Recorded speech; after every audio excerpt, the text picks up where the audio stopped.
Voltamos então, meus amados irmãos, com as nossas aulas de angelologia, no curso básico de teologia.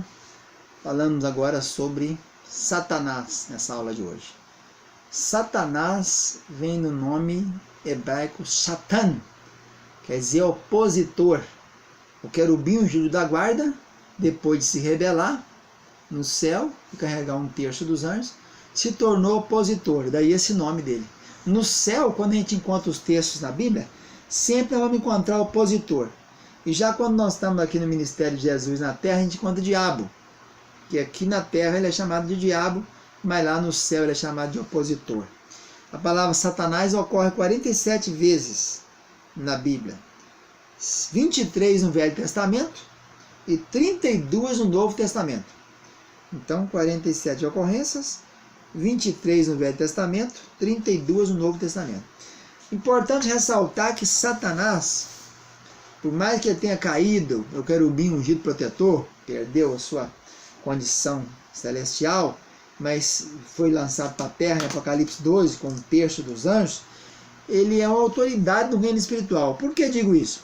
Você encontra no livro de Jó, e aparece várias vezes, 14 vezes aparece o nome Satanás no livro de Jó. Você vê que vindo os filhos de Deus, no dia que se reuniram perante o Senhor, veio também Satanás entre eles. Satanás não ia lá de xereta, né? Ele ainda se considerava e considera participante. Lá no Apocalipse, você diz assim: foi preso o acusador de nossos irmãos, aquele que os acusava de dia e de noite. Acusava diante de quem? De Deus.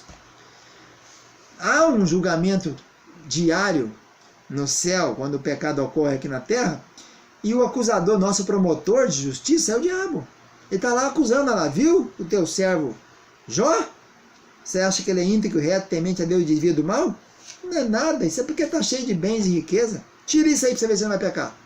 Deus tirou tudo, ficou só ele e a mulher, perdeu os filhos, perdeu tudo. Satanás voltou na reunião, e aí, viu? Você me incitou contra o meu servo Jó, da terra de Uz, e ele continua firme. Pele por pele, tudo que o homem tem dará para essa pele. Toca nele para você ver, dá uma doença brava nele, que vai te amaldiçoar. E Deus disse: então pode tocar nele, você não pode matar. Satanás dá uma úlcera maligna, uma doença do diabo. Alguém que foi querendo descobrir que doença era aquela.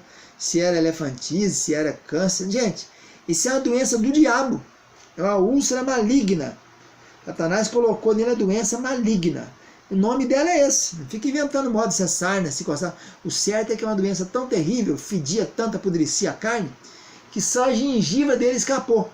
Jó diz lá no capítulo 29 que só a gengiva escapou. O resto fedia tudo. Fedia que os amigos dele que vieram de longe ficaram 7 dias ali para acostumar com a caatinga para poder falar.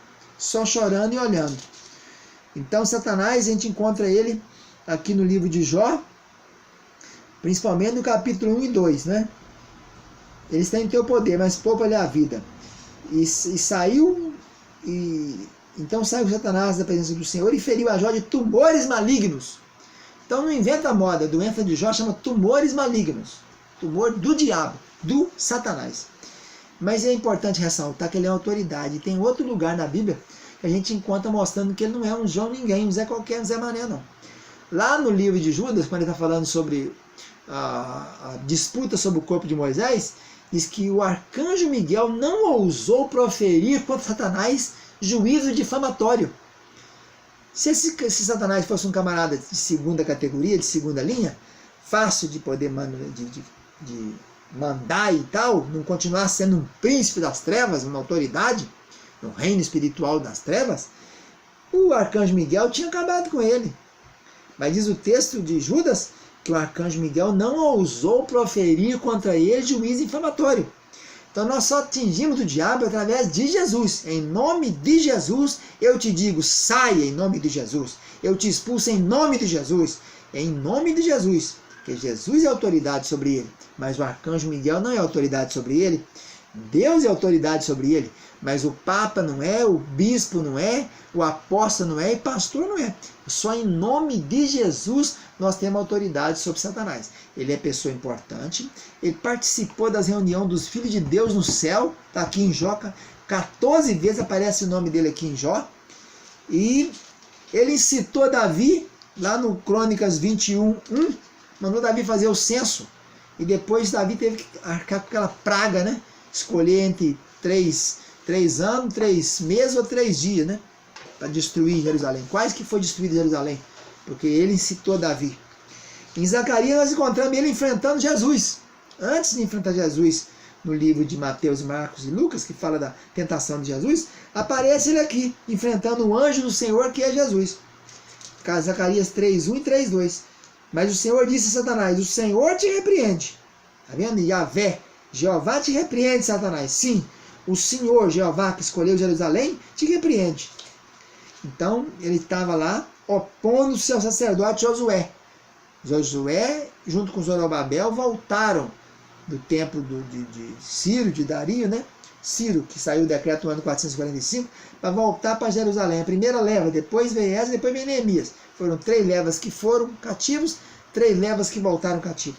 Então o próprio Jesus, que o Senhor te repreenda. E na tentação de Jesus, você vai ler em Mateus 4, Marcos capítulo 1, e depois Lucas capítulo de número. Na Peca Lucas 10 também dá um flashback lá no Apocalipse 12, quando diz que o diabo caiu da terra para o céu, foi lançado, né? Ele diz assim: mas ele lhe disse: eu via Satanás caindo do céu como um relâmpago. É um flashback do Apocalipse número 12, é o mesmo de Lucas 10:18, que é o que está descrito em Isaías 14 e Ezequiel 28. A queda do querubim ungido da guarda tornando-se Satanás.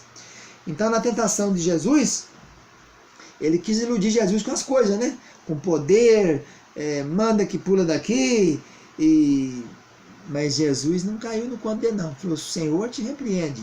Está escrito, enfrentamos, você deve enfrentar o diabo com a Bíblia, né? Jesus enfrentou com a Bíblia, não ficou tergiversando nem brincando, não. Ele foi direto no ponto. Então, em João também nós encontramos isso, quando fala que na hora que Judas foi trair, entrou nele Satanás, Judas deixou o diabo entrar nele, né? E aí nós vamos falar depois sobre possessão, opressão, não é isso? Demônio, espírito maligno. Hoje falando de Satanás. Satanás, então, ele não é onisciente, nem onipresente, nem onipotente.